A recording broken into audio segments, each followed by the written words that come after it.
imparate da me, che sono mite e umile di cuore. Questa parola di Cristo che abbiamo appena ascoltato si adatta perfettamente alla festa del Sacro Cuore di Gesù. Ma la Chiesa avrebbe potuto proporci altri testi evangelici.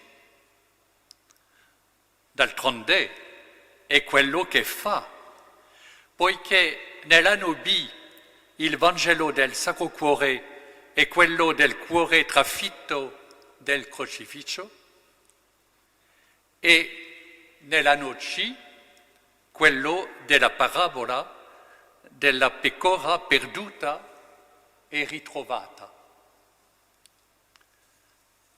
Questa semplice constatazione manifesta chiaramente che se la solennità del Sacro Cuore non sembra celebrare alcun evento preciso della storia della salvezza, nessun mistero particolare della vita di Cristo, non è per difetto, ma piuttosto per eccesso. Questa festa, questa solennità, li celebra tutti. Riassume in sé tutto il mistero cristiano. La festa del Sacro Cuore è la celebrazione delle modalità dell'amore divino, la liturgia delle meraviglie che Dio ha compiuto per salvarci. Da tale mistero quasi troppo ricco emergono tre aspetti suggeriti anche dalle tre letture della Messa, disposti come in un trittico. A sinistra del trittico è raffigurato l'amore di Dio per noi fin dall'inizio. Per amore, Dio fa alleanza con Abramo, con Mosè, con il suo popolo Israele e oggi con la Chiesa. Come dice la prima lettura, il Signore si è legato a voi, vi ha scelti.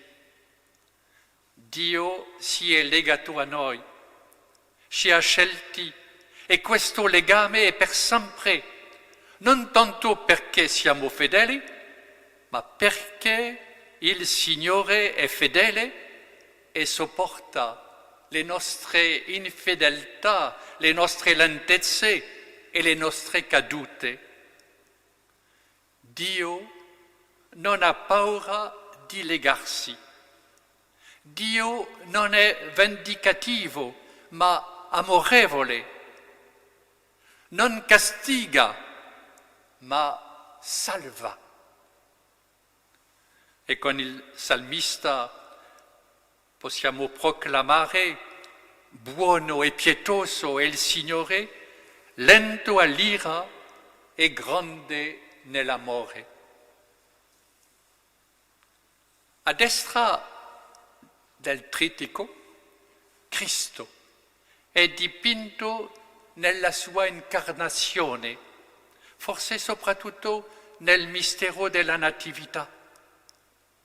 Dio ha tanto amato gli uomini da dare il suo Figlio unigenito. Dio che ha amato per primo si lascia amare per primo. Il Sacro Cuore ricorda che l'incarnazione è l'ostensorio dell'amore divino. L'amore fedele di Dio per il suo popolo è stato manifestato e pienamente realizzato in Gesù Cristo, che per onorare il legame di Dio con il suo popolo si è fatto nostro schiavo, si è spogliato della sua gloria e ha assunto la condizione di servo. Nel suo amore non si è arreso alla nostra ingratitudine e ancora meno al nostro rifiuto. Gesù rimane fedele, non tradisce mai, anche quando sbagliamo, ci aspetta sempre per perdonarci. È il volto del Padre misericordioso, il buon pastore che va alla ricerca della pecora smarrita e la riporta nell'ovile sulle sue spalle. Al centro il cuore che ha tanto amato gli uomini, quale fu mostrato a Santa Margherita Maria Alacoque da Cristo apostole. In questa chiesa, però, come non evocare anche Santa Faustina? Questo cuore mite e umile, ma soprattutto questo cuore trafitto al Calvario. Dal fianco squarciato del crocifisso scorrono il sangue e l'acqua che vide San Giovanni. Tutta la vita di Cristo è orientata all'apertura del suo cuore.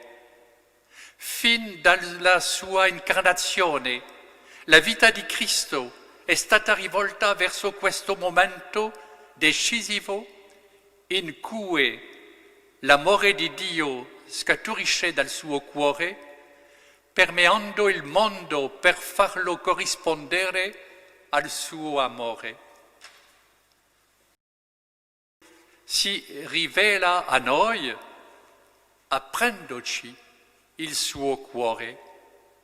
Il Verbo di Dio ci viene rivelato donandoci il suo essere più intimo, ossia la sua vita con il Padre, la sua vita nel Padre.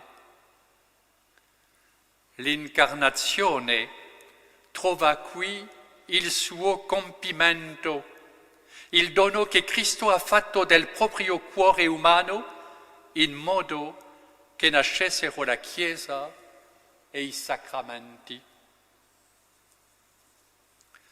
Questo amore, questa fedeltà del Signore manifesta l'umiltà del suo cuore.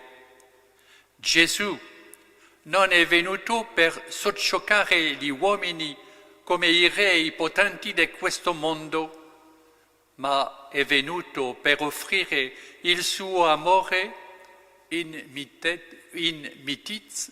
mitezza e umiltà. È così che si definisce, come l'abbiamo sentito, imparate da me che sono mite e umile di cuore. E il significato della festa del Sacro Cuore di Gesù è far scoprire sempre di più alle persone l'umile fedeltà e la dolcezza dell'amore di Cristo che ci rivela la misericordia del Padre e lasciarcene avvolgere. Possiamo sperimentare e gustare la tenerezza di questo amore in tutte le stagioni della vita, nei momenti di gioia e in quelli di tristezza, in periodi di salute e in infermità e malattie, all'inizio del ministero e dopo 50 anni di sacerdozio.